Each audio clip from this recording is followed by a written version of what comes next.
రాజాసాబ్ ఏం చెప్తాం, మన సినిమా రాజాసాబ్ మాత్రం ఈ సంక్రాంతికి మంచి ఒక బెస్ట్ మూవీ అని చెప్పొచ్చు.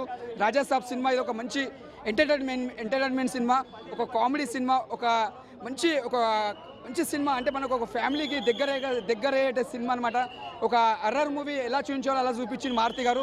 మారుతన్న నిజంగా రోజు మీరు ఏడ్చేయడం చాలా బాధ అనిపించారు. నిజంగా సినిమాలో చూసినా మన నీ కష్టము నీ ఫలితం ఎంత ఉందో ఇలా సినిమాలో చూసినా నిజంగా చెప్తున్నా యాడ్సాప్ అన్న. ఎందుకంటే సినిమా కొంతమందికి కొంతమంది బాలే అంటారు, కానీ బాలే కాదు, నువ్వు సినిమా ఎలా తీయాలో తీసి చూపించారు. ఒక పబ్లిక్ ఎలా తీసుకోపోవాలో అలా తీసుకోపోయి చూపించారు.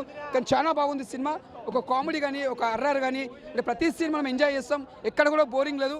ఈ సినిమా లాగేం లేదమ్మా. సినిమా కథ ఎలా ఉందో స్టోరీ ఎలా తీసుకోపోయింది. ఇప్పుడు ఇంతమంది ఫ్యాన్స్ ఇంతమంది పబ్లిక్ ఎందుకు వస్తారు సినిమా చూడడానికే, ఒక ఎంటర్టైన్మెంట్ కోసం వస్తారు.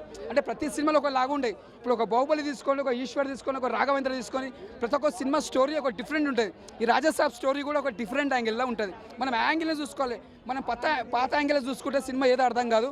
బాహుబలి చూసినా అదే, మనం బాహుబలి చూసినదే ఎప్పుడు గుర్తుంటుంది మనకు. అది కాదు, ఒక రాజాసాబ్ ఎలా ఉందో ఆ టైప్లో చూడాలి. అంటే మొత్తం ఈ సంజయ్ దత్ గారు మేరే యాక్టింగ్ చాలా బాగా చేసిండు. వాళ్ళ నాన్నమ్మ క్యారెక్టర్ బాగా చేసింది. ముగ్గురు హీరోయిన్లు బాగానే చేసిరు. వాళ్ళ నాన్నమ్మ మజంగా చెప్తున్నా చాలా బాగా చేసింది యాక్టింగ్. సంజయ్ దత్ గారి యాక్టింగ్ మాత్రం ఇచ్చి పడేసిండు. ఈ సినిమా మాత్రం పెద్ద బ్లాక్ బస్టర్. అంటే రొమాన్స్ ఎక్కువ ఉందా, హర్రర్ ఎక్కువ ఉందా?